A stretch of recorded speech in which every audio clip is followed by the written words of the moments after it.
नमस्कार मित्रांनो, तर आपल्या चॅनलमध्ये तुमचं पुन्हा एकदा स्वागत आहे. तर मित्रांनो, आज आपण निघालेलो तर आपल्या कापसाला खत पेरण्यासाठी. तर मी आता गाडीत आहे, त्याच्यामुळे कॅमेऱ्याकडे हलतोय.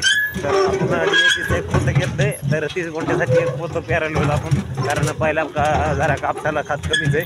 तर बघू शकता इकडे आपली बैलजोड इकडे चालू आहे. आपलं हळूहळू हळूहळू आपलं वाढायला गाडी आणि मस्त घेतलंय आपण आणि गोटी पण घेतली आणि आपण खत घेण्यासाठी बघा इकडं आडवं तास जरा तण आहे, त्याच्यामुळं चालू उभा आहे.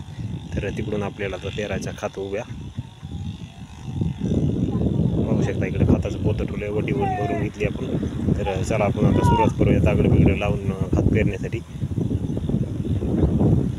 व्हिडिओ कंटिन्यू करा.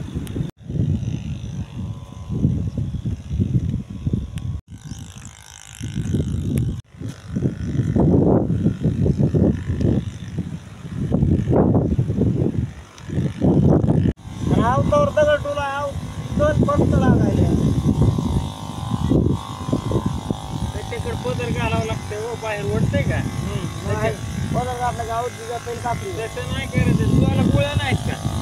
गोळ्यावर इकडे इकडे करत. तर मित्रांनो, निवांत बसलोय आता इथं कोट्यावर येऊन, कारण आता संपलंय काम. गवत पिवत आणले तिकडं गाडीमध्ये भरून, तर जनावराला टाकलं इकडं. तर आता कोट्यावर आलोत, मस्तपैकी बसलोत. आता थोड्या वेळानं खुराक चारून गाईचं दूध काढायचं आणि गावाकडे जायचं. नंतर पुन्हा काय जेवण करून आराम करायचं संध्याकाळचा. तर मित्रांनो, चला भेटू उद्याच्या ब्लॉगमध्ये. तोपर्यंत जय जवान जय किसान.